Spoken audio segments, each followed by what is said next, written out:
voulons t'élever, nous voulons te glorifier parce que tu es celui qui nous rassemble. Et pendant que nous nous rassemblons dans ta présence, pendant que, Père, tu nous mets ensemble pour nous donner ta parole, je prie que ton esprit soit présent au nom de Jésus.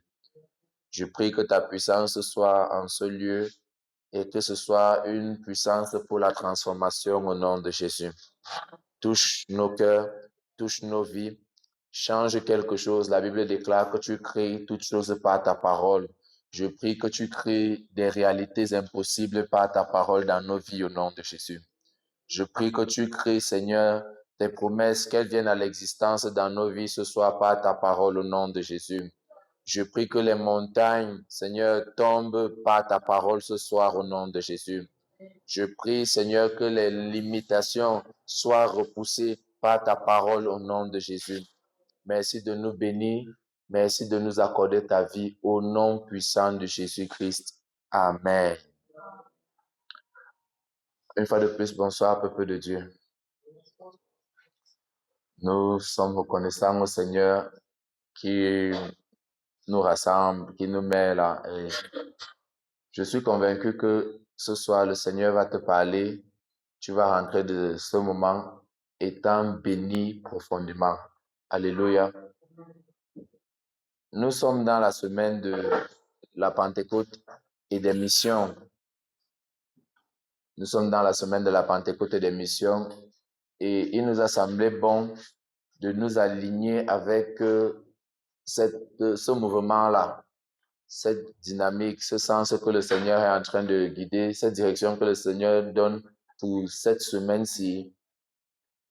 C'est pourquoi nous voulons parler ce soir de la grande commission. Alléluia. Ce soir, nous allons parler de la grande commission. Nous voulons marquer une petite pause sur la série qui est en cours.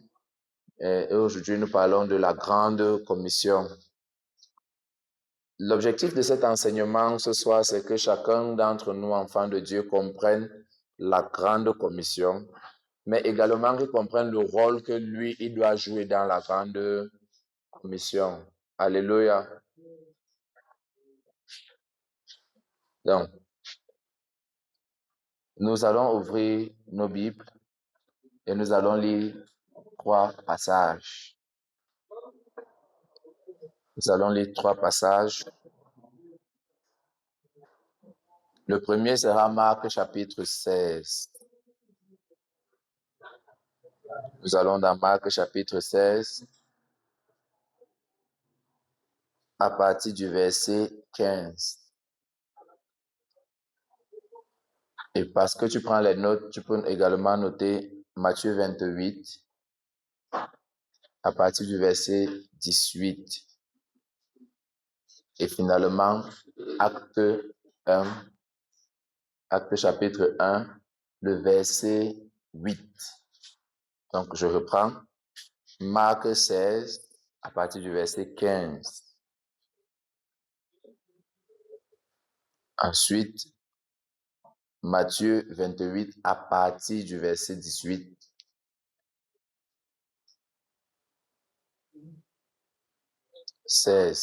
Marc 16 à partir du verset 15. Et enfin, Acte chapitre 1, le verset 8. Nous commençons la lecture avec Marc.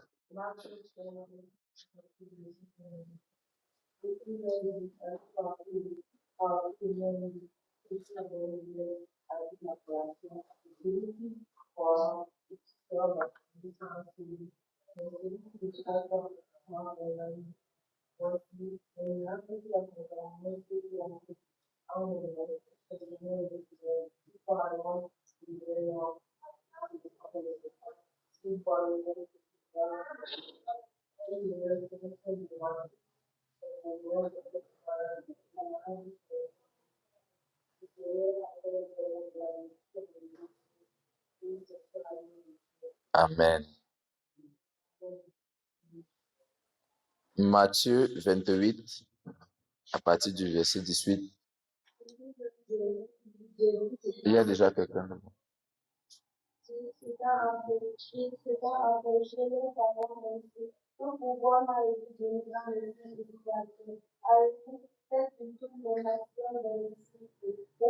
soit au nom du Père, du Fils et du Saint-Esprit, enseignez-leur à observer tout ce que je vous ai prescrit.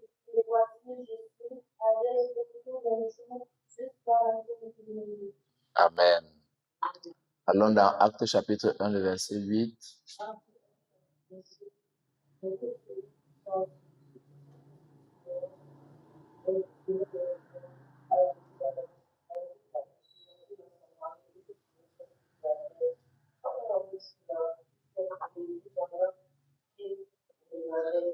Une nuée de déroba à leurs yeux. Amen. Nous parlons de la grande commission. C'est l'idée que nous voulons développer aujourd'hui. Et très souvent, lorsqu'on veut parler de la grande commission, nous avons seulement une perspective, un seul sens de ce que c'est que la grande commission. L'une des raisons pour lesquelles nous ne sommes pas totalement impliqués ou alors que nous ne sommes pas suffisamment effectifs dans ce qui s'appelle la grande commission, c'est tout simplement parce que nous ne comprenons pas ce que c'est que la grande commission dans son entièreté. Si je demande ici que, d'après toi, c'est quoi la grande commission? Est-ce que quelqu'un peut me donner ce qu'il pense comme idée? C'est quoi la grande commission?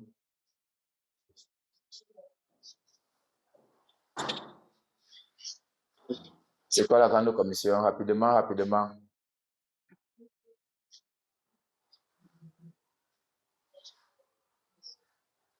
C'est quoi la grande commission?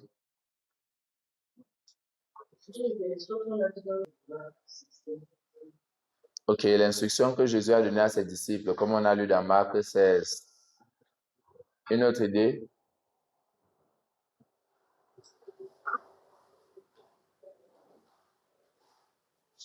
Oui.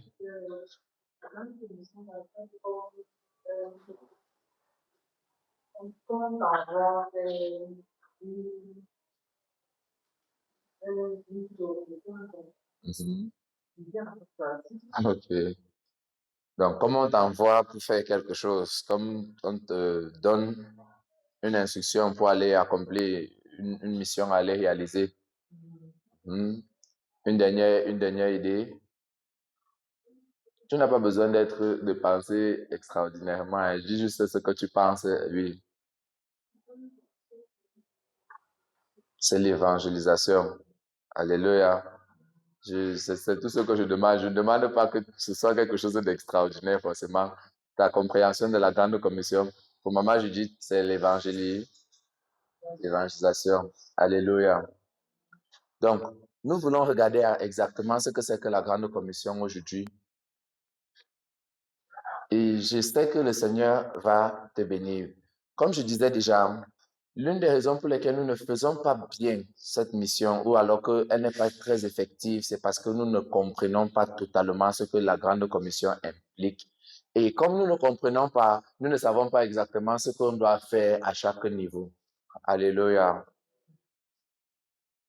Donc, la grande commission, il n'y a pas le mot grande commission dans la Bible. Voilà déjà d'abord la première chose que j'aimerais que tu saches. Que tu ne vas pas ouvrir la Bible et tu vas lire que la grande commission. Donc, cette expression-là, c'est une expression qui a été formée au fil des années pour signifier, pour parler du mandat que Jésus a donné à l'Église. Donc, la grande commission, c'est le mandat que Jésus a donné à ses disciples. Amen. La grande commission, c'est le mandat que Jésus a donné à ses disciples. C'est la responsabilité que Jésus a donnée à ses disciples. Lorsqu'on dit la grande commission, ce qu'on veut signifier, ce qu'on veut dire, c'est que Jésus a donné une instruction, un devoir à ses disciples, et ces disciples-là ont la responsabilité de l'accomplir. C'est donc ça qu'on appelle la grande commission. Pourquoi est-ce qu'on appelle ça la grande commission? Premièrement, parce que ça implique tous les chrétiens.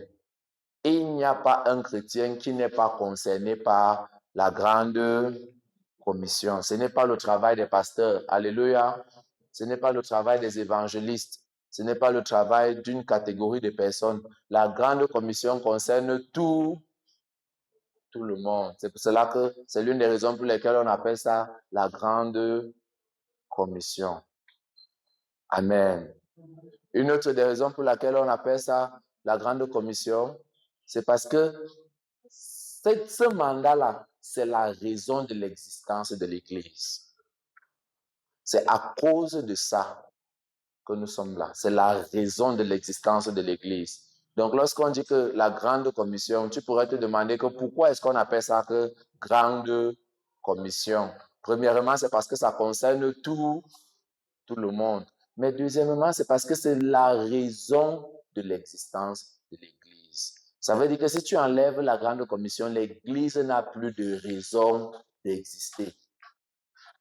Amen.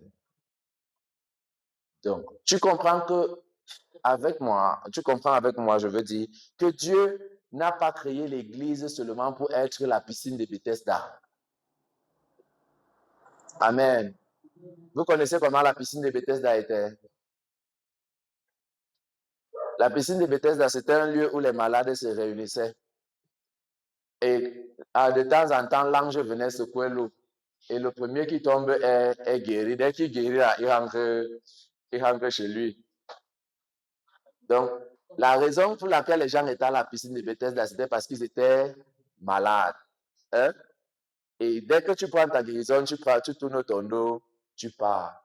En créant l'église, l'intention de Dieu n'était pas de créer une piscine de Bethesda. Dès que tu viens, si tu as les problèmes, tu viens. Dès que tu prends ta solution, l'autre aussi a sa part de problème, il vient. Dès qu'il prend sa solution, la raison, est-ce que je suis en train de dire qu'il n'y a pas la solution à l'église? Ce n'est pas ce que je dis, n'est-ce pas? Est-ce que je dis que Dieu ne veut pas guérir les gens? Ce n'est pas ce que je dis. Mais je dis que ce n'est pas la raison de l'existence de l'église. Ça veut dire que lorsque Jésus a pensé à l'église et qu'il a créé l'église, le but même de l'église, amen, c'est la grande commission. Je vais prendre un exemple, une illustration très simple. À l'école de qui ici? Il y a la cantine à l'école de qui? Il y a la cantine à l'école de qui? N'est-ce pas? Il y a la cantine, non? Dans certains services, pour ceux qui travaillent, il y a la cantine, non? Il y a le réfectoire. Là, on mange, n'est-ce pas? Mais est-ce que, comme il y a la cantine à l'école, c'est la cuisine. Le but de l'école, c'est d'aller manger. Ce n'est pas ça, n'est-ce pas? Donc, quand le gouvernement crée l'école, le gouvernement n'est pas en train de créer une cuisine où les enfants vont se lever le matin pour venir manger et rentrer chez eux. C'est exactement comme ça avec l'Église. Le problème maintenant, c'est que nous avons retiré l'essence de la raison de l'Église. On a enlevé ça et on a tourné nos églises en piscine de Bethesda. Et nous avons bâti les chrétiens qui sont des chrétiens autour de la piscine de Bethesda. Et quand le pasteur sort, il est l'ange qui vient secouer l'eau. Et dès qu'il finit de secouer l'eau, ceux qui ont pu entrer ont pris pour eux, ils rentrent. Le lendemain, ils partent chercher les nouveaux problèmes, ils reviennent encore en attendant que le pasteur secoue encore l'eau. Et celui qui tombe, il guérit, et ainsi de suite, il repart. Le jour qu'il entend qu'il y a une meilleure eau quelque part, il y a une plus grande piscine de vitesse d'ailleurs, il part. Vous voyez, si nous vivons comme ça en tant que chrétiens, nous allons avoir des solutions de temps en temps, mais nous n'allons pas avoir la véritable essence de l'Église. Nous n'allons pas vivre ce que Dieu voulait. En créant l'Église, en mettant sur pied la structure qui s'appelle l'Église, l'objectif de Dieu, c'était la grande commission. C'était d'accomplir ce mandat. Le reste maintenant, les autres choses sont des bonus. Les autres choses sont supplémentaires, sont complémentaires. Alléluia. Ce n'est pas prioritaire. Ce n'est pas la première des choses. Amen. Donc, imaginez un peu que vous partez à l'hôpital et qu'on vous admet à l'hôpital parce que vous êtes blessé. Oui, vous avez une blessure grave. Vous êtes en train de perdre le sang. N'est-ce pas? Et on vous admet à l'hôpital. Pendant qu'on fait les tests, la première chose, c'est qu'on va vous amener aux urgences, n'est-ce pas? Je ne suis pas du corps médical, mais j'ai une idée quand même de la logique. On vous amène aux urgences d'abord, n'est-ce pas? Et on essaye de calmer le sang, on essaye d'arrêter le saignement. C'est ça qu'on va commencer par faire, non? Même si dans votre corps, il y a le diabète, ou bien il y a l'hypertension, ou bien il y a quoi d'autre, la première chose qu'on fait, c'est quoi? On fait d'abord arrêter ce saignement, n'est-ce pas? Maintenant, imaginez qu'on fait arrêter le saignement et qu'à l'intérieur de toi, tu as l'hépatite. Le sang ne coule plus après quelques temps, non? Mais est-ce que ça veut dire que tu es totalement guéri? Vous voyez un peu? C'est comme ça qu'on arrive souvent à l'église. On arrive souvent à l'église en mode urgence. Parfois, ce sont les problèmes qui t'amènent à l'église. C'est l'urgence. Amen. C'est l'urgence. Parfois, c'est les situations, les maladies, les hôtels, les malédictions. Donc, quand tu arrives, la première chose qu'on va faire, parce que nous t'aimons et nous aimons, nous voulons que tu aies la vie, on ne va pas d'abord commencer à te dire que, écoute, tu es ici pour la grande commission. Ce n'est pas ça qu'on va faire, n'est-ce pas? La première chose qu'on va faire, c'est d'abord traiter le problème. C'est d'abord calmer le saignement. Alléluia.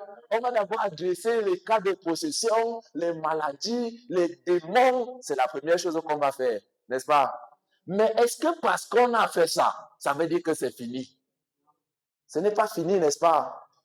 Est-ce que parce qu'on a arrêté le saignement de quelqu'un qui a l'hépatite virale, il a fait un accident, il a le saignement, et on l'a amené à l'hôpital pour ça, on a arrêté le saignement, il a l'hépatite B. Est-ce que ça veut dire que cette personne est entièrement guérie parce qu'il ne saigne plus? Donc, cette personne-là pour sortir de l'hôpital après le saignement, n'est-ce pas? Mais est-ce qu'il est guéri? Est-ce que le but pour lequel Dieu voulait a peut-être occasionné cette admission à l'hôpital a été accompli? Donc, la raison pour laquelle Dieu t'a amené à l'église va au-delà des problèmes qui t'ont amené à l'église. Alléluia. La raison pour laquelle tu es dans le Seigneur va au-delà des problèmes qui t'ont conduit dans le Seigneur. Et si tu peux noter, j'aimerais que tu notes ça. La raison pour laquelle je sais Dieu va au-delà des problèmes qui m'ont conduit à Dieu. La raison pour laquelle je suis un enfant de Dieu aujourd'hui, ça dépasse, ça va au-delà des problèmes qui m'ont amené dans le Seigneur. Beaucoup d'entre nous, s'il n'y avait pas les problèmes, tu ne serais pas ici. Amen. S'il n'y avait pas les malchances et les malédictions, Dieu n'allait jamais sentir ta couleur. Tu devais faire quoi ici? Mais maintenant, Dieu a utilisé ces choses pour t'amener ici. Mais ce n'est pas tout. Alléluia. Ça ne veut pas dire que c'est seulement ça qu'il veut faire, que c'est seulement là que ça s'arrête. La raison pour laquelle je suis dans le Seigneur, je suis en Jésus, est plus importante, est plus grande, que ça va au-delà des problèmes qui m'ont amené au Seigneur. Ça veut dire que si mes problèmes sont résolus, je ne dois pas partir parce que Dieu n'a pas fini avec moi. Alléluia. Ça veut si j'ai déjà tout, imaginez, et c'est ma prière, amen, c'est ma prière. Dieu va nous bénir au nom de Jésus. Dieu va t'amener à un point dans la vie où tu ne seras pas dans le manque au nom de Jésus. Je le dis et je le dis prophétiquement, un jour tu vas te lever et ta cuisine sera remplie au nom de Jésus. Oh, donne-moi un meilleur amen que ça. Un jour tu vas te lever et tu auras une grosse voiture, il y aura l'essence dedans avec le chauffeur. Un jour tu vas te lever et tu vas voir le virement entrer dans ton compte parce que tes maisons que tu as en location, les gens sont en train de t'envoyer l'argent. Alléluia. Donne-moi la main de quelqu'un qui a la foi. Ce que je dis, je le pense. Ce que je dis, je le désire. Ce que je le dis, tu dois l'expérimenter au nom de Jésus. Donc, aujourd'hui, tu as les problèmes. Mais quand tu seras à ce niveau-là, est-ce que ce sera encore les problèmes qui vont diriger ta vie? Donc, tu vois que si tu atteins ce niveau et que tu n'avais pas une raison plus sérieuse de poursuivre Jésus, tu vas arrêter, n'est-ce pas? Parce que si c'était les problèmes, maintenant que les problèmes sont résolus, tu fais encore quoi là-bas? Tu fais encore quoi? Donc, la raison donc pour laquelle Dieu t'a amené à lui est plus importante. Ça va au-delà des problèmes. Que même lorsque toutes les solutions de la terre sont déjà là, Dieu ne s'attend pas à ce que tu partes parce que le contrat qu'il a avec toi, ce n'est pas un contrat de résolution des problèmes. Les problèmes étaient un moyen. Maintenant, tu es arrivé. Maintenant que tu es là, ce qu'il veut faire est plus important que la résolution des problèmes. Et ce qu'il veut faire, c'est la grande commission. Il veut t'impliquer dans la grande commission. Il veut que tu sois co-ouvrier avec lui. Il veut que tu sois dans ce travail avec lui, que tu sois impliqué à fond. Amen. Il veut que tu participes activement à la grande commission. Et on a dit que la grande commission, c'était quoi? C'est le mandat que Jésus a donné à ses disciples. Amen. C'est la mission qu'il leur a donnée. OK. Maintenant, je disais en entame de cet enseignement que notre problème avec la grande commission, c'est la compréhension de la grande commission. La grande commission n'est pas seulement l'évangélisation. La grande commission ne se limite pas à l'évangélisation. La grande commission a 3 grands aspects. Et tu vas noter ça avec moi. Les 3 grands aspects de la grande commission. Les 3 aspects de la grande commission. Prends la peine de bien prendre ces notes parce que ça va t'aider. Les 3 aspects de la grande commission. Le premier, tu y es déjà. On y est. Les 3 aspects de la grande commission. Le premier s'appelle l'évangélisation. L'évangélisation. Dans les missions, on ajoute souvent l'évangélisation mondiale. Et ceux qui font dans les missions, un domaine qui me passionne beaucoup, on ajoute souvent l'évangélisation mondiale. Ça, c'est le premier. L'évangélisation mondiale. Ou l'évangélisation. Et ceci vient de Marc chapitre 16, le verset 15. Ça, c'est le premier. Tu peux écrire l'évangélisation, tu mets Marc chapitre 16, le verset 15 à côté. Amen. Permets que je développe ici, je vais te donner le deuxième aspect et le troisième. Alléluia. Nous n'allons pas partir de ce lieu sans avoir tous ces aspects au nom de Jésus. Donc, le premier aspect de la grande commission, c'est quoi? C'est l'évangélisation mondiale. Maintenant, dans Marc chapitre 16, à partir du verset 15, qu'est-ce que la Bible dit? Qu'est-ce que la Bible dit?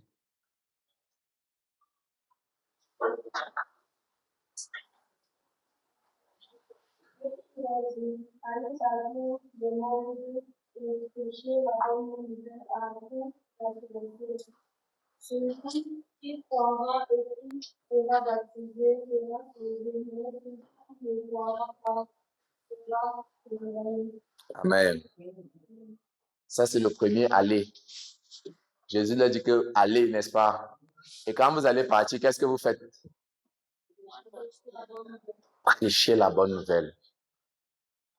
L'évangélisation, c'est la prédication de l'évangile. C'est prêcher la bonne nouvelle.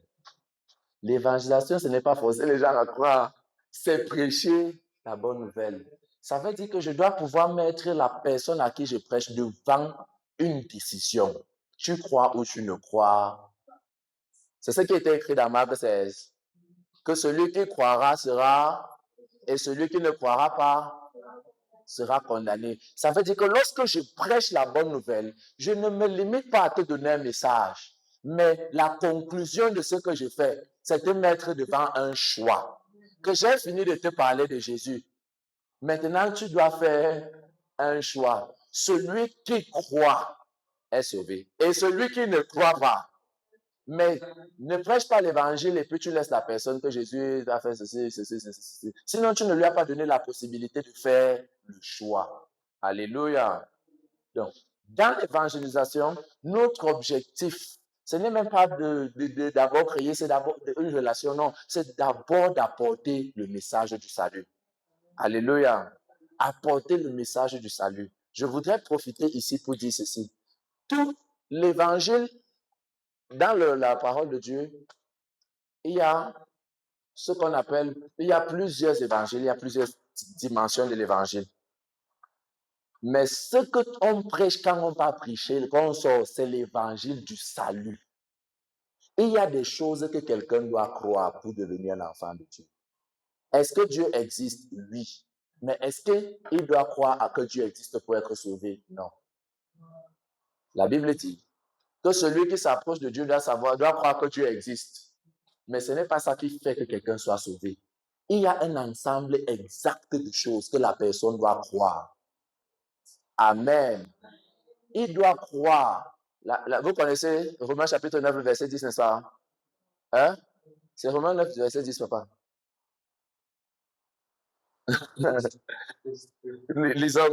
lisons ça. Il y a également Romains 6, 23. Il y a un ensemble de choses exactes. 10 ou 19, attendez. C'est 10 le verset 9, voilà. Lui 10, Romains chapitre 10 le verset 9. Mm-hmm. Mm-hmm.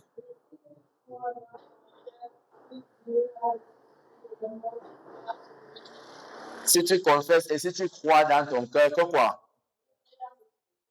Donc tu peux confesser et croire autre chose. Ce n'est pas la bonne chose. Tu peux croire que Jésus est gentil. Est-ce qu'il est gentil? Oui. Mais est-ce que tu seras sauvé parce que tu crois qu'il est gentil? Non. Alléluia. Donc, il y a un ensemble de choses que tu dois croire. Tu dois croire que... Maman, je dis... Donc, lorsque nous prêchons l'évangile, rassurons-nous que nous donnons la bonne information aux gens. Parce que tu peux finir de prêcher et dire que j'accepte Jésus. Mais spirituellement parlant, lorsqu'on vérifie à partir des Écritures, on réalise que cette personne n'a pas vraiment été sauvée. Cette personne n'a pas véritablement compris ce à quoi il doit croire. Amen. Si tu confesses de ta bouche que Jésus est Seigneur et si tu crois dans ton cœur que Dieu l'a ressuscité d'entre les morts, ça veut dire qu'il est vivant. Alléluia. Ça veut dire que ce Jésus est vivant. Amen. Donc, tu dois croire que Jésus est Dieu. Tu dois croire. Quand on dit que la Bible dit que tu confesses de ta bouche qu'il est Seigneur, le Seigneur là signifie qu'il est le propriétaire. Qu'il est ton propriétaire, qu'il est le propriétaire de la vie, de la terre. Regardez, lorsque nous prêchons l'évangile, nous n'avons pas forcément besoin d'utiliser tous les termes bibliques, mais nous devons avoir la pensée de la Bible pendant que nous sommes en train de prêcher. Alléluia. Tu dois amener la personne dans une position où il croit en Jésus, où il y a des implications de sa croyance en Jésus. Qu'est-ce que j'essaie de dire? Un jour, nous sommes partis prêcher. Je vais faire ça maintenant. Je peux prendre qui comme exemple? Qui me donne qui se propose? Ok, Ézéchiel. Ézéchiel, est-ce que tu crois que ta mère, c'est ta mère? C'est ta mère. Tu crois? Pourquoi tu crois que c'est ta mère? Tu étais là. Non. Tu as vu ta mère t'accoucher. Tu l'as vu t'accoucher. Maintenant, si une autre femme te tape en route et que ta mère te tape, si ta mère te tape, tu vas te défendre. Non. Si une autre femme te tape en route, tu vas fuir, tu vas te défendre. Tu vas, parce qu'elle n'est pas ta mère, n'est-ce pas? Qui t'a dit qu'elle n'est pas ta mère?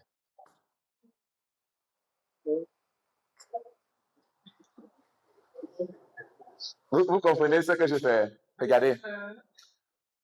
Il n'a pas vu sa mère accoucher. Mais il croit. Et comme il croit, il y a des choses qu'il ne peut pas faire parce que cette femme-là, c'est sa mère.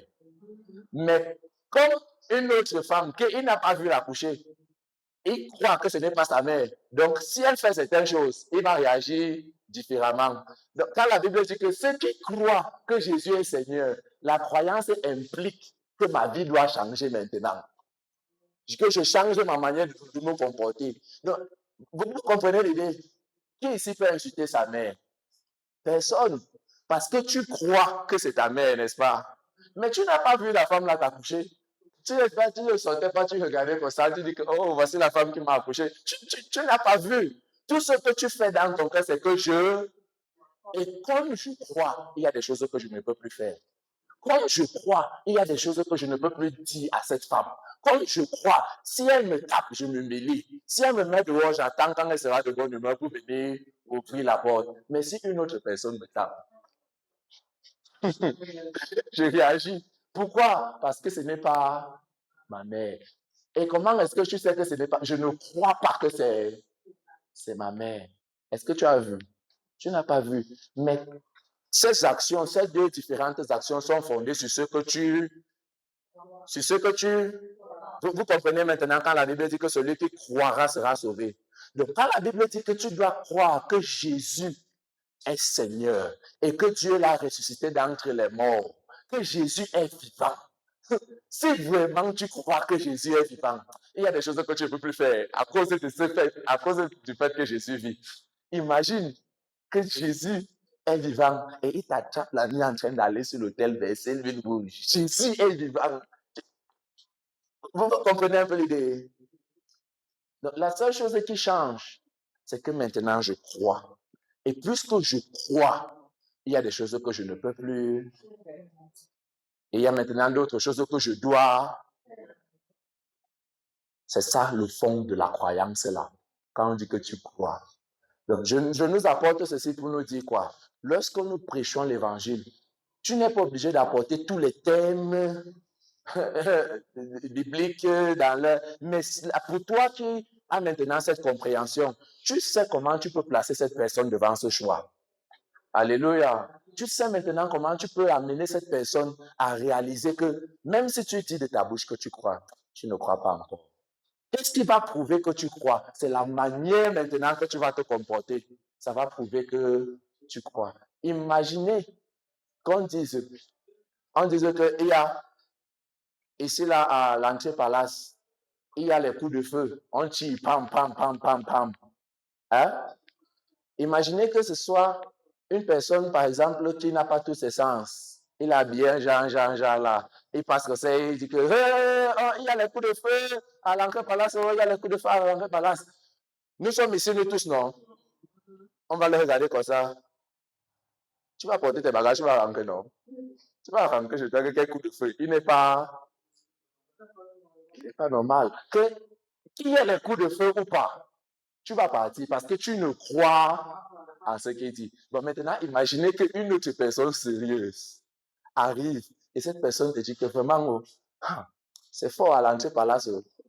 Il y a les coups de feu là-bas, sérieusement. Pardon, fais attention. Même si tu portes ton sac pour rentrer, tu vas d'abord te cacher dans le sang. Dans le sang de Jésus. Tu vas partir.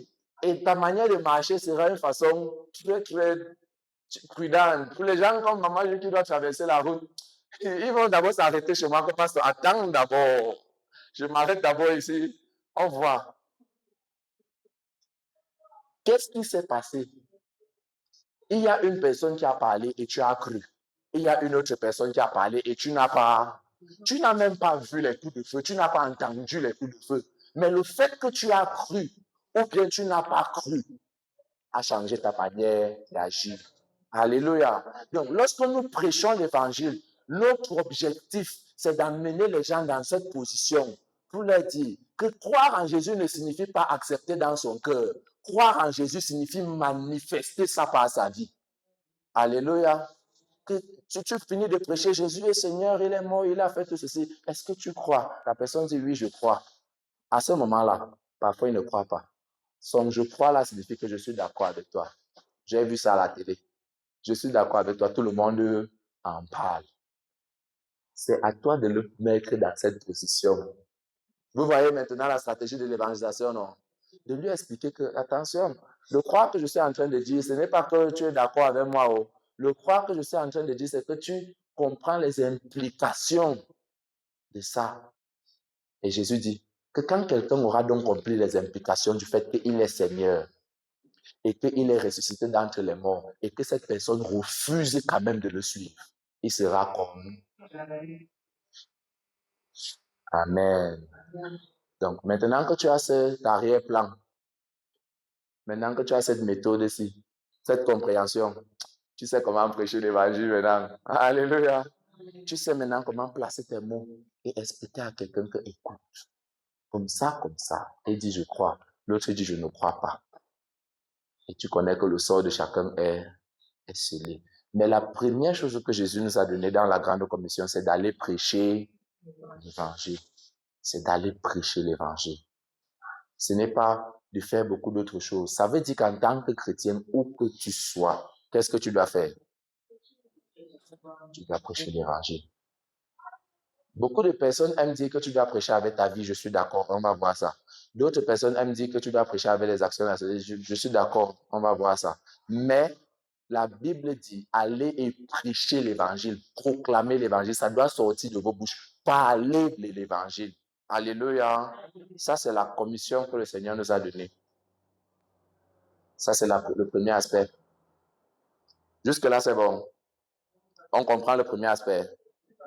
Donc, nous tous, c'est notre devoir. Ce n'est pas le devoir de certaines personnes. Mais la grande commission ne s'arrête pas à ce niveau. Deuxième aspect de la grande commission. Le deuxième aspect de la grande commission, on y est. Deuxième aspect de la grande commission, c'est faire des disciples. Matthieu 28, à partir du verset 18. Faire des disciples. Faire des disciples. À partir du verset 18. Rapidement.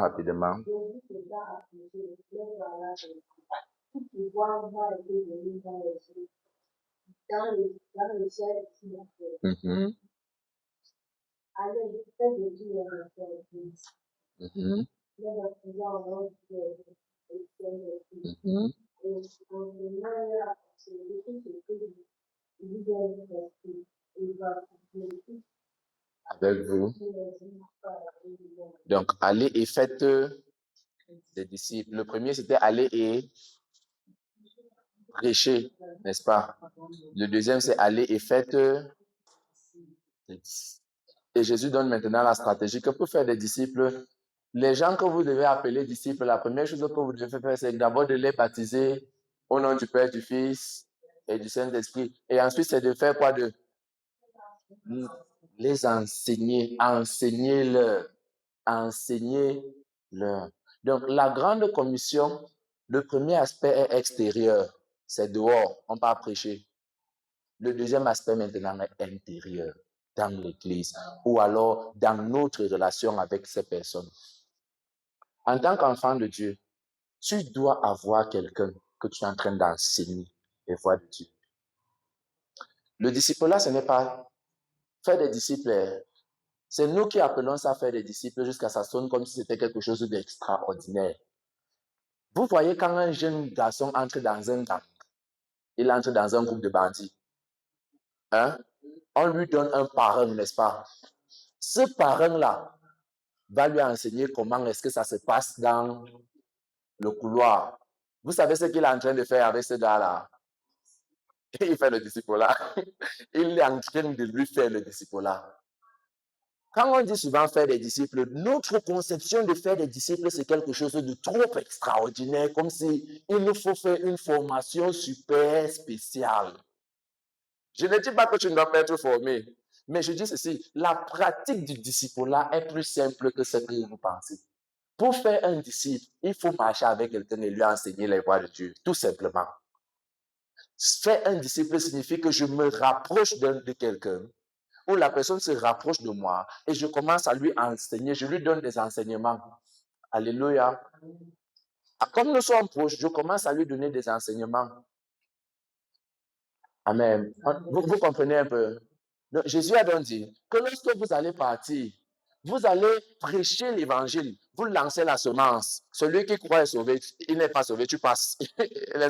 Mais qu'il y a certaines personnes maintenant que vous devez avoir, que vous devez tenir la main, vous devez faire des disciples. Comment? En les enseignant.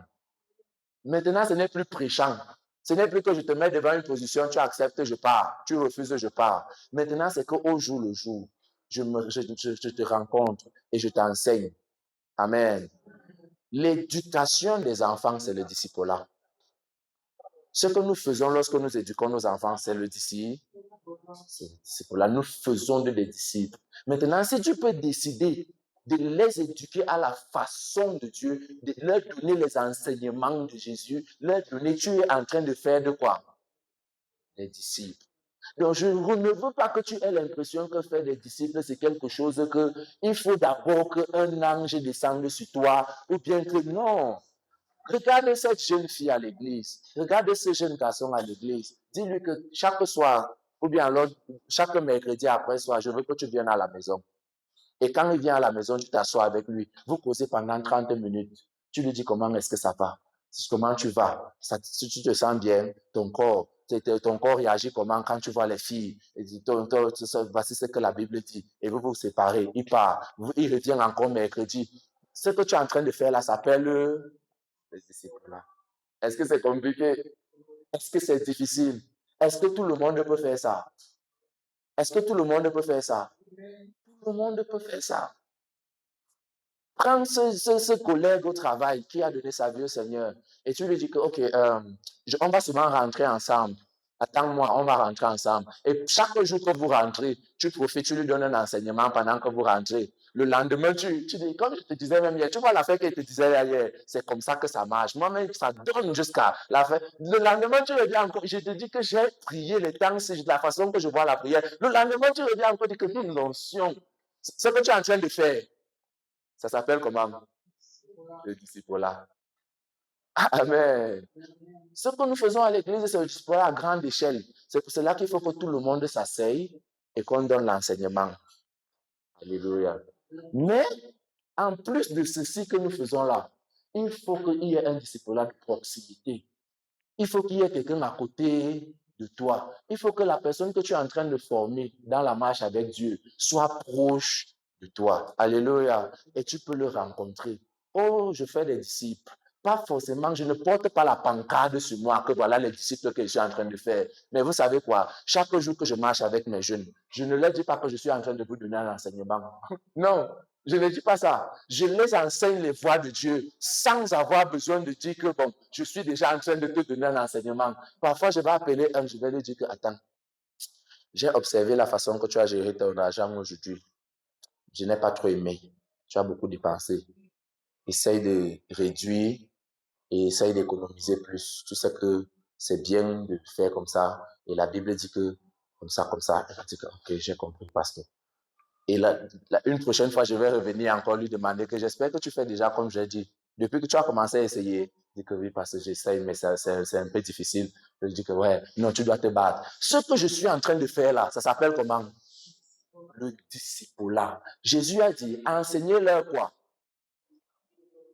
Enseignez-leur quoi? C'est écrit. Enseignez-leur quelque chose. Et Jésus a donné le curriculum. Enseignez-leur quoi? Tout ce que je vous ai. Dans le discipulat, tu ne choisis pas ce que tu enseignes à la personne. Jésus nous a déjà donné les enseignements.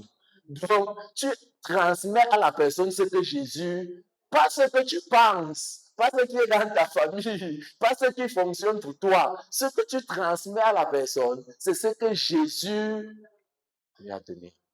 Amen. Est-ce que tout le monde ici peut faire des disciples? Tu peux faire, non? Tu n'as pas besoin forcément de porter une pancarte. Maintenant, je fais des disciples. Non, non, non, non, non, non, non. Le monde est très effectif dans les disciples. Là, pendant que nous on fait les bruits, qu'on fait les disciples, non, les disciples, le monde est en train de faire de nos enfants les disciples. Ils font des mauvais disciples, ils les détruisent sans bruit, sans...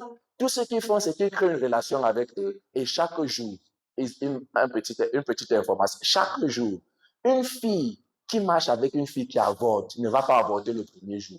Mais je te dis la vérité, comme elles sont proches, l'influence là va fonctionner. Un jour, le jour qu'elle va porter, ça part d'idée qui va venir. Ce sera les enseignements que son ami lui avait donnés. Ça peut marcher également avec nous qui sommes des enfants de Dieu.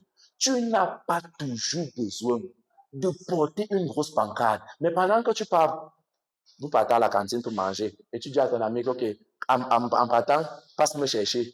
Et tu vois de ta classe jusqu'à la cantine, ça devient ton pupitre. Tu enseignes cette personne. Il y a un truc que j'ai découvert dans la vie, je ne sais pas comment toi tu peux voir ça. J'ai découvert que maintenant, si les temps sont tellement mauvais, je ne sais même pas ce qui va arriver. On fréquente que ça va même partir où. Et heureusement qu'il y a quand même l'espoir pour ceux qui prient, pour ceux qui servent Dieu. Tu es en train de lui enseigner sur la prière. N'est-ce pas? Il y a quand même l'espoir pour ceux qui servent Dieu. J'ai quand même vu que les gens qui prient. Est-ce que tu peux faire ça, Manu? Tu peux faire ça, n'est-ce pas? Imagine maintenant que ça devienne une habitude. Que chaque jour, comme ça, quand elle vient, tu trouves le moyen de lui enseigner quelque chose.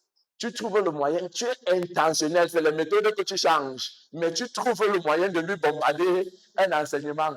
Au fil du temps, après 6 mois, après 3 mois, tu vas réaliser que cette personne est en train de devenir ton disciple. Est-ce que tu as forcément besoin de faire asseoir la personne et lui donner le cahier qui est écrit? Tu n'as pas eu besoin, n'est-ce pas? Donc, quand Jésus dit que allez par tout le monde et faites des disciples, Jésus n'est pas en train d'essayer de nous demander de nous asseoir et de rassembler tout le bureau et de dire que vous tous, venez vous asseoir ici, vous tous, vous tous, vous tous. Jésus a dit qu'il doit faire les disciples. Je vais vous faire des disciples. Non. Faire des disciples, ça devient enseigner à la personne à pratiquer. C'est ce qui est écrit, n'est-ce pas? Pas forcément toujours à comprendre, mais apprendre à pratiquer.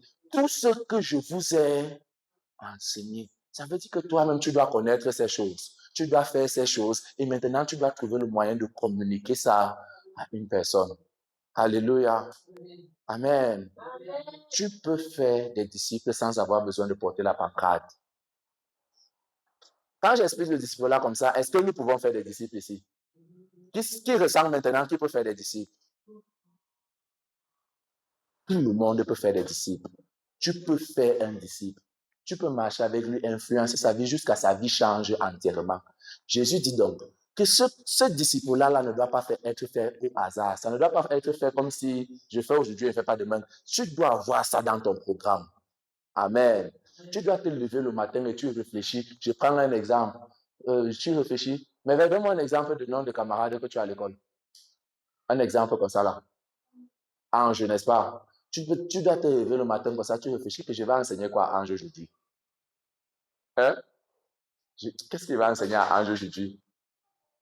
Tu prépares l'enseignement, tu mets dans la poche. Dès qu'il veut voir Ange, c'est seulement la méthode qui va changer, mais mon enseignement doit entrer aujourd'hui. Ça, c'est la commission des disciples. Amen. Est-ce que tu as besoin d'être pasteur pour faire ça? Est-ce que tu as besoin de venir sur le pupitre pour faire ça? Bon, maintenant, si tu appliques cette méthode, tu peux avoir combien de disciples? Tellement de disciples, n'est-ce pas? Il y aura certains que tu vas rentrer avec eux quand vous rentrez de l'école. Non, Manu. Tu pourras marcher avec certains. Ça devient le temps que tu les enseignes. Il y aura d'autres qui seront dans ta classe, ta voisine. Tu choisis seulement un certain moment et tu lui enseignes. Tu peux avoir plusieurs disciples. Mais vous comprenez ce que j'essaie de nous enseigner ce soir? Que nous ne faisons pas la grande commission, pas parce que nous ne voulons pas, mais parce que nous ne comprenons pas. Donc, c'est beaucoup plus simple maintenant, non? Dieu parle à quelqu'un ce soir. Dieu édifie quelqu'un ce soir. Donc, tu vois cette femme qui a les problèmes avec son mari là. ou bien qui est ta voisine, qui a les difficultés avec son mari là, hein, tu n'as pas besoin d'organiser un grand programme d'évangélisation ou bien un grand programme de disciple avec elle. Profite le temps qu'elle vient souvent sécher les habits devant ta porte. Tu vois les 15 minutes qu'elle vient sécher les habits là. Profite seulement de ce temps. Pendant qu'elle sèche comme ça là, tu te dis que le soleil ici, ça va même sortir aujourd'hui. Ah, la façon que le climat change, le temps change. Tu as même vu comment le temps va vite. Moi-même, je sens que quelque chose va bientôt se passer. Je sens que non, on doit seulement se préparer parce que personne ne connaît plus le temps que lui va partir. Tu as engagé l'évangélisation. Alléluia. Tu as déjà commencé. Comme une causerie simple, tu as déjà commencé à lui parler sur la fin des temps, sur le retour de Jésus. Toi, tu connais que c'est la fin des temps. Amen. Mais c'est 15 minutes. Après, il va déposer le seau comme ça. Dis-moi un peu, maman. Amen. La prochaine fois, elle revient encore.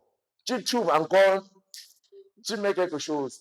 Mais tu es en train de bâtir un disciple sans pancarte, sans bruit, sans extravagance, sans personne qui t'acclame ou personne. Amen. Jésus a dit que allez par tout le monde et faites des nations des disciples. Ça, c'est le disciple-là. Comment est-ce que vous faites? Vous devez les amener au point du baptême, c'est vrai, mais vous devez également les enseigner. Et il nous a donné le curriculum. Il nous a donné ce qu'on doit leur enseigner, n'est-ce pas? Enseigner-leur quoi? À observer tout ce que je vous ai prescrit. Vous ne criez pas. Vous n'inventez. Vous leur transmettez ce que Jésus lui-même avait déjà. Ça veut dire que vous devez connaître, n'est-ce pas? Vous devez pratiquer ces choses vous-même et maintenant trouver le moyen de les partager avec quelqu'un.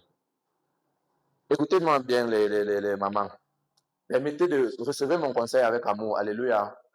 Beaucoup de nos enfants ne sont pas nos disciples parce qu'on utilise la mauvaise méthode. Alléluia. Regardez. Si tu tapes ton enfant, n'est-ce pas, et qu'il part chez le voisin, et que le voisin là, c'est peut-être un enfant aussi qui a des mauvaises intentions.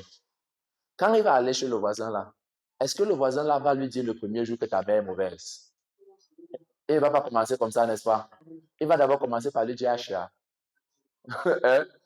Il va d'abord l'accueillir, il va venir Achia. Ouais, ça va aller. Il rentre, le lendemain, il revient encore. Comme il a trouvé qu'un endroit où il a la compassion, il va encore revenir quand il a un autre problème. Il va encore revenir quand il a un autre problème. Et au fil du temps, ce voisin-là sera en train de lui enseigner quelque chose de mauvais que tu ne pourras plus jamais enlever. La façon la plus intéressante de faire des disciples dans nos enfants, ce n'est pas quand on fait la dévotion matinale, c'est quand vous êtes en train de laver les habits ensemble. Amen. C'est quand ils sont en train de jouer. C'est là que tu profites. Tu entres à l'intérieur. Est-ce que tu as remarqué que la façon que tu as botté le ballon là, oh maman, tu connais que ça, mais c'est quelque part. Est-ce que tu as remarqué que la façon que vous regardez la télé, si vous êtes concentré comme ça là, c'est comme ça que la Bible dit que, mais tu ne spiritualises pas ça comme ça. Amen. Mais tu réussis à trouver le moyen de leur passer un enseignement. Amen. Au milieu des simples choses, c'est comme ça que le monde procède. C'est comme ça que Satan procède. Dans la simplicité de un Achia, un jour, il va lui dire que ta mère est mauvaise. Désolé. Mais je crois que nous avons capté. J'aimerais qu'on avance. On a capté l'idée, n'est-ce pas? On a compris. Donc, le premier aspect de l'évangélisation mondiale, c'est quoi? De la grande commission, c'est quoi? L'évangélisation. Et dans ça, on doit prêcher la bonne nouvelle. Alléluia. On doit proclamer la bonne nouvelle. On doit parler aux gens. Le deuxième aspect maintenant, c'est quoi? Faire des disciples. Que ce soit des gens à qui tu as déjà prêché ou que tu n'as pas encore prêché, tu dois trouver le moyen de faire en eux des disciples. Dans les missions, il y a ce qu'on appelle découvrir l'amour de Dieu, un truc comme ça là. J'oublie le nom en anglais, on aime bien dire ça en anglais. Et c'est quoi? On appelle ça, c'est un disciple-là par anticipation. Ça veut dire que les gens arrivent, on fait beaucoup plus ça quand on parle chez les musulmans. Quand on va chez les musulmans, on ne leur parle pas de Jésus le premier jour. La première chose qu'on fait avec eux, c'est raconter les histoires bibliques. Donc, on arrive, on leur parle d'Adam et Ève, on part. Le lendemain, on leur parle d'Abraham. Pourquoi? Parce qu'ils sont d'accord avec toutes ces histoires. Ils reconnaissent ces histoires. Et au fur et à mesure, on a bâti. Et un jour, on peut faire de maintenant des chrétiens. Amen. Donc, ce que j'essaie de dire par ce que je dis ici maintenant, c'est qu'à partir du disciple-là, tu peux te retrouver en train de prêcher l'évangile, de conduire quelqu'un au Seigneur. Tu peux partir de l'évangélisation pour faire des disciples, mais tu peux aussi partir du disciple-là pour ramener à l'évangélisation. Vous comprenez un peu la méthode? Donc, tu peux te rapprocher de quelqu'un, influencer sa vie suffisamment et à tel point que tu l'amènes à confesser Jésus-Christ. Ou alors, tu peux d'abord prêcher et ensuite faire de lui un disciple. Mais la grande commission doit être quelque chose, en tout cas, je viens. Le dernier aspect de la grande commission, qui est l'un des aspects les moins compris et des plus négligés, ça s'appelle être des témoins. Par témoin, je ne parle pas de témoins de Jéhovah, je parle de témoins, être des témoins, comme dans Actes chapitre 1, le verset 8.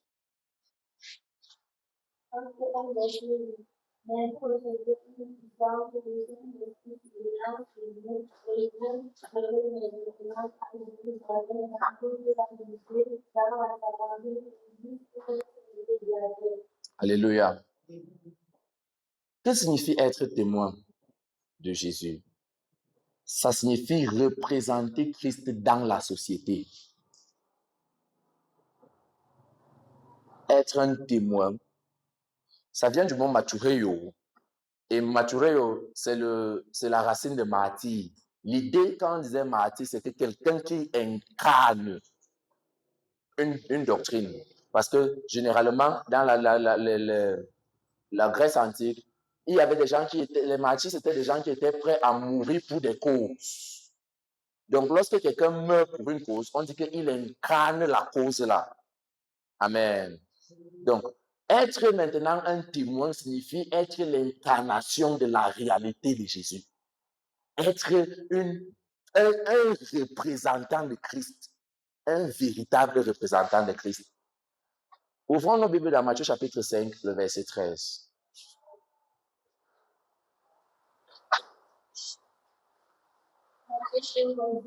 Oui.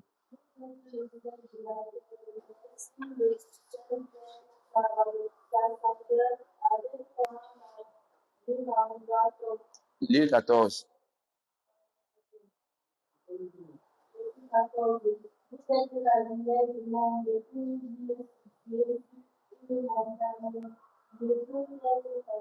Maintenant, j'aimerais que tu regardes ta Bible avec moi. Je fais confiance à tes capacités intellectuelles. Je sais que tu sais lire. Est-ce que ta Bible dit que vous êtes le sel de l'Église? Hein? Est-ce que ta Bible dit que vous êtes la lumière de la mission du Père Évangile avec tout le respect que j'ai pour la mission? Hein? La Bible dit que vous êtes le sel d'où? Et la lumière de quoi? Non, dites ça bien. Le sel de quoi? De la terre, n'est-ce pas? Et la lumière de quoi? Du monde. Hein? Ça veut dire que là où Dieu espère que tu vas être un témoin, un véritable témoin de sa cause, une véritable représentation de Jésus, ce n'est pas l'Église. C'est là où tu travailles. Amen. Ce n'est pas l'Église, c'est dans ton quartier. Si après que tu as habité 6 mois quelque part, 6 mois c'est même beaucoup, 3 mois quelque part, on n'a rien vu de Christ en toi. On n'a vu aucune représentation de Christ en toi. Tu n'es pas encore témoin. Parce que quand tu arrives à cet endroit, tu es le sel de cet endroit. Tu es la lumière de cet endroit. Nous sommes dans les ténèbres. Vous réalisez comment la lumière attire l'attention, n'est-ce pas? Il n'y a pas moyen de passer à côté de la lumière sans réaliser que voici. Et comment est-ce que tu fais ça? Ce n'est pas forcément en cherchant la popularité. C'est tout simplement en représentant Christ. Là où les gens volent, tu ne voles. Là où les gens mentent, tu ne mens. Là où les gens détournent, tu ne détournes. Là où les gens font de mauvaises choses, tu ne fais. Et maintenant, être le sel de la terre et la lumière du monde signifie également avoir un niveau de compétence et d'excellence dans ce que tu fais. Alléluia. Je ne parle pas seulement d'être pur, d'être saint. Je parle également d'apporter des solutions pratiques pour la société. Des solutions pratiques pour là où tu es. Des solutions pratiques pour la famille, pour le quartier. Des solutions pratiques. Là, ça, c'est l'aspect de la grande commission que l'Église néglige. Que les enfants de Dieu ne comprennent pas. Écoute, pendant que tu signes ce contrat et que tu deviens employé dans cette entreprise, n'est-ce pas? Ce n'est pas seulement un employé qui est parti, c'est aussi un témoin qui est parti. Tu nous représentes, nous tous. Tu représentes Jésus. Donc, pendant que tu es en train de faire le commérage, oh mon frère, je suis désolé, mais Jésus est en train de faire. Est-ce que Jésus ferait le commérage à cet endroit? Non. Donc, tu dois pouvoir atteindre un niveau non seulement de pureté, un niveau non seulement de sérieux, mais également proposer des solutions. Que quand tu es arrivé, il y a la différence entre avant ta présence et après ta présence. Alléluia. Ça, c'est ce que la Bible appelle être des témoins. Ce n'est pas seulement se placer et crier que Jésus, Jésus, Jésus. C'est représenter pratiquement Jésus de façon pratique. La manière que tu engages, ta ponctualité, ton sérieux, ton investissement va amener les gens vers toi pour que tu puisses faire des disciples. Alléluia. Je vais prendre peut-être deux illustrations.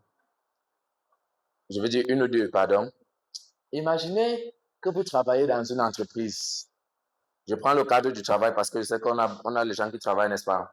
Imaginez que vous travaillez dans une entreprise et il y a quelqu'un qui est reconnu pour être un franc mécanicien, n'est-ce pas?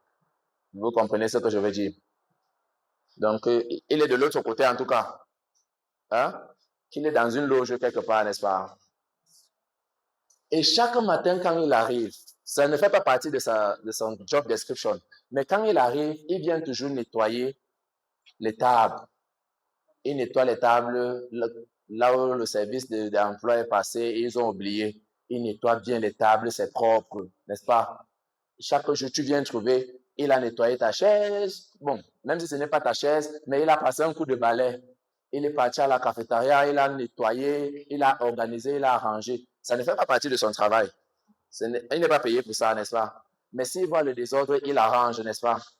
Imagine que cet employé-là, tu es le patron, je prends un cas où tu es le patron, et tu te tiens sur ton bureau, tu le regardes. Ça ne fait pas partie de sa paye, mais le robinet coule, et il court pour aller fermer le robinet, pour que ça ne coule pas, pour qu'il n'y ait pas le gaspillage. Imagine que tu le regardes encore une autre fois, et il arrive en retard. Tu le vois comment il a eu la boue sur ses pieds, par exemple, et il va d'abord dans un endroit, il tape la boue, il nettoie la boue, il nettoie ses pieds bien propres avant d'entrer pour ne pas salir le bureau, n'est-ce pas? Alléluia. Tu es le patron et tu observes cette attitude-là. Imagine que tu donnes le travail et il est toujours prêt à porter dans les temps. Tu lui donnes le travail aujourd'hui, il te ramène le travail à demain matin. Tu es le patron et il est franc mécanicien. C'est ça. Il est de l'autre côté. À côté de lui, tu as un autre employé qui est très spirituel. Il est tellement spirituel que quand il arrive au travail, il arrive en chantant. Il crie le nom de Jésus à distance. Mais quand il arrive, si le robinet coule, il passe, ça ne le concerne pas. Quand il arrive, s'il a la boue, il n'est pas le service du nettoyage, il n'est pas là pour faire le ménage, il est un roi. Donc il entre avec sa boue. Quand il arrive, il s'assoit et il constate qu'il y a la poussière, il nettoie exactement là où il doit s'asseoir. Et il se concentre sur son travail. Et quand tu lui donnes le travail, tu lui donnes 2 jours, il revient après 5 jours, il priait. Il était concentré dans la prière. Tu as ces deux personnes dans ton entreprise. Tu es un être humain. Tu veux que l'entreprise fonctionne. Tu vas donner la promotion à qui? Tu vas considérer qui? Maintenant, si tu dois juger le Dieu de ces deux personnes, tu vas prendre le Dieu de qui au sérieux? Vous ne me répondez pas. Tu vas prendre le Dieu de qui au sérieux? Si tu dois décider à suivre une religion, tu vas suivre la religion de qui entre les deux?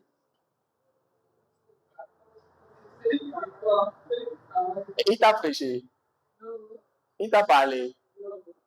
Mais tu étais déjà, rien que sa manière d'être t'a déjà disposé à suivre sa religion.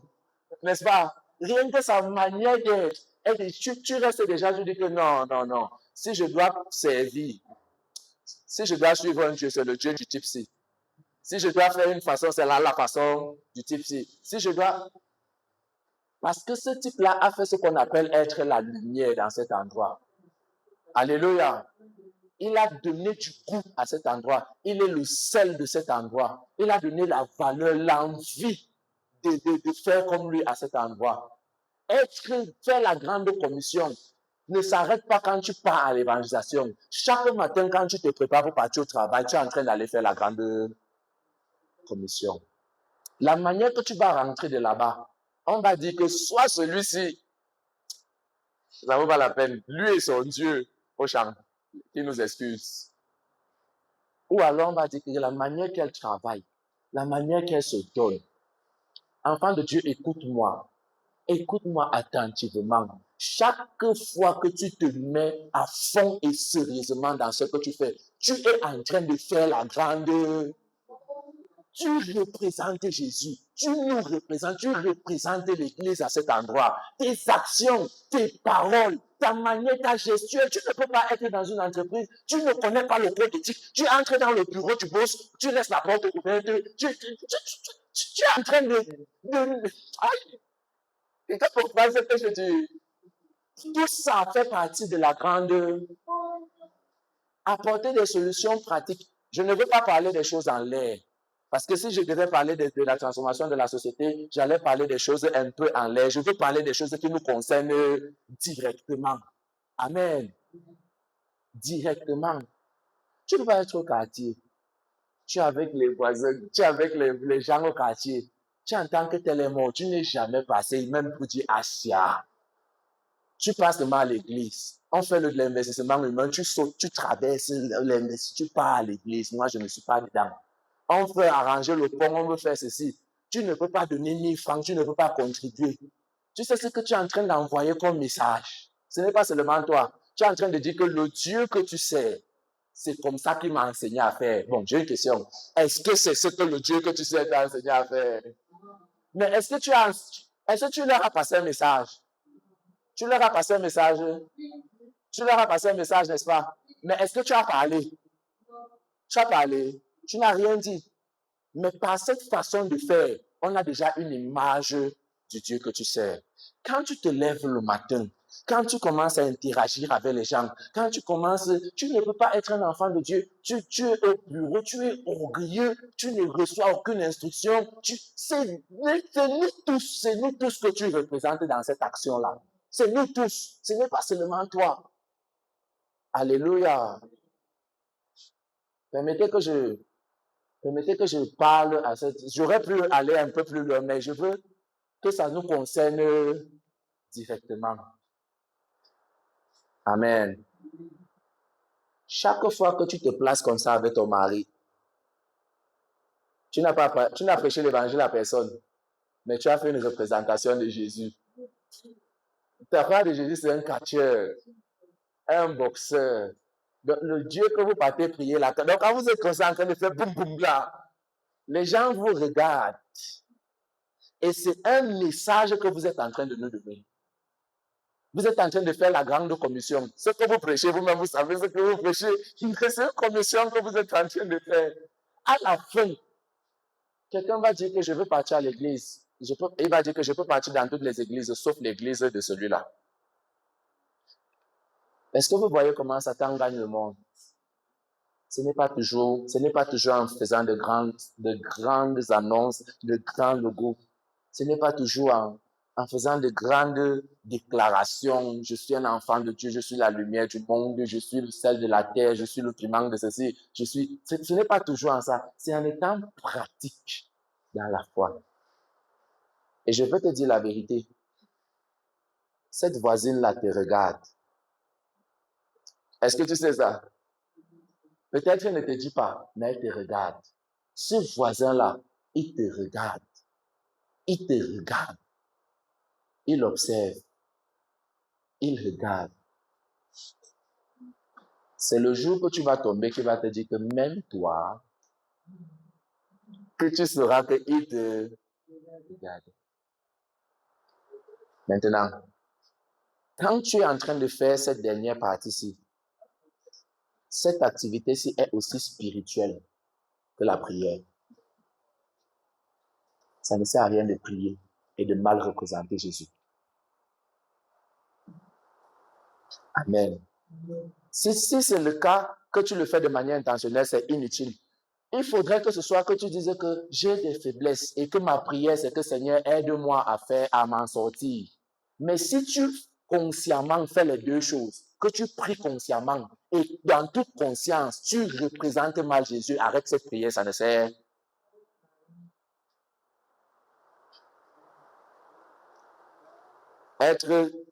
Faire la grande commission, donc, a trois grands aspects, nous résumons. Le premier, c'est quoi? L'évangélisation mondiale, la proclamation de l'évangile, n'est-ce pas? Amener les gens à croire. Et je vous ai un peu expliqué ce que c'est que croire, n'est-ce pas? Ensuite, le deuxième aspect, c'est quoi?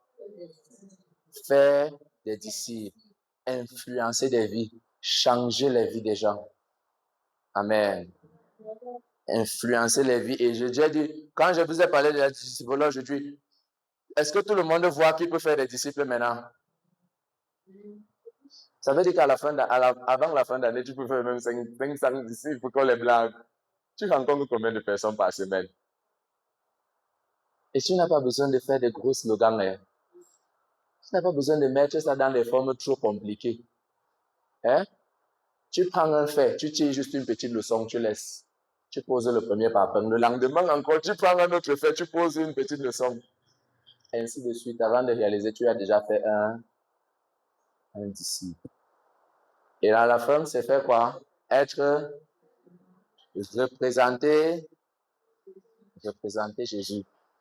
Représenter Jésus. Ton Jésus ne peut pas avoir 0 en maths. Dis Amen. Dis Amen. Dis Amen. Le Jésus qui a 0 en maths, il y a un problème.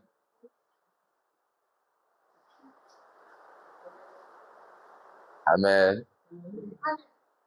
Donc, de toute façon, on est en train de conclure l'année. Donc, mais ce que je veux dire, c'est que tu dois faire des efforts dans ce sens.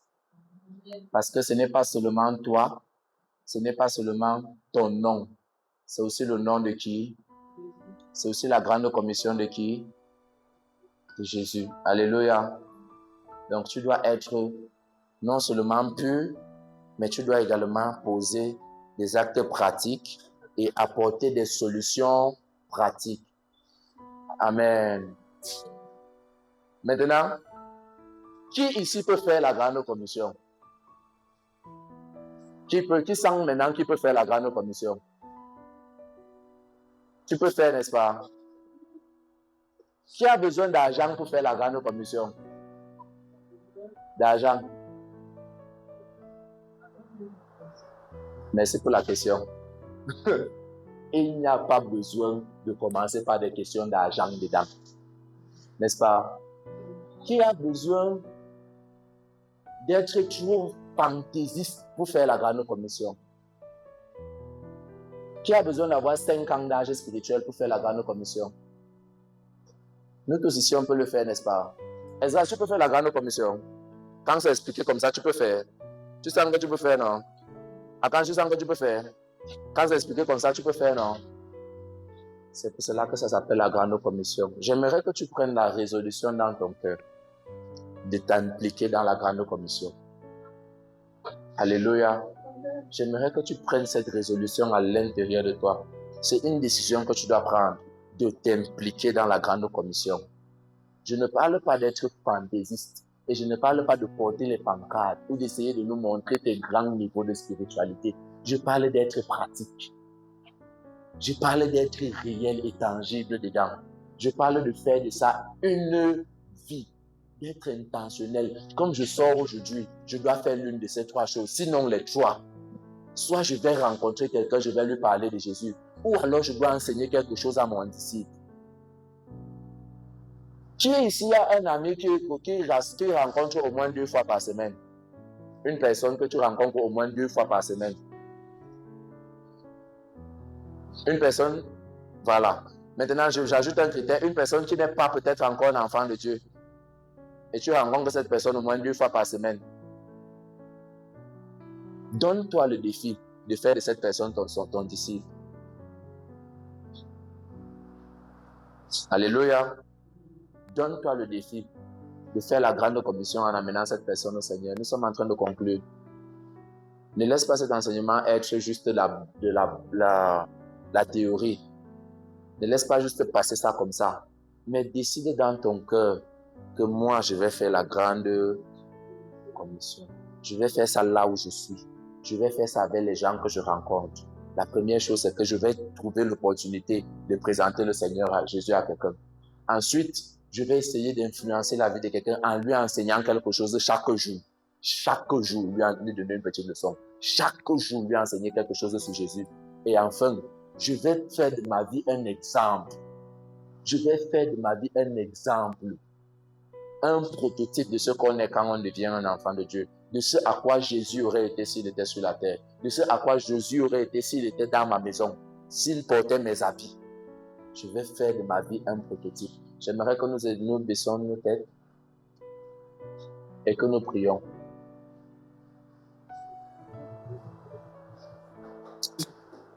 J'aimerais que tu demandes au Seigneur son esprit, parce que c'est pour ceci que l'Esprit de Dieu a été donné, que tu lui demandes son aide. Ce n'est pas quelque chose qui se fait au hasard, c'est quelque chose qui se programme. C'est quelque chose que tu mets à l'intérieur de tes programmes. Aujourd'hui, je vais faire la grande commission. Aujourd'hui, je vais faire quelque chose. Je vais visiter quelqu'un. Ça peut être un malade à l'hôpital. Ça peut être, aujourd'hui, je vais influencer quelqu'un. Je vais bâtir quelque chose dans sa vie. Aujourd'hui, je vais faire un disciple. Aujourd'hui, je vais aider quelqu'un. Est-ce que quelqu'un peut parler à Dieu en quelques minutes seulement?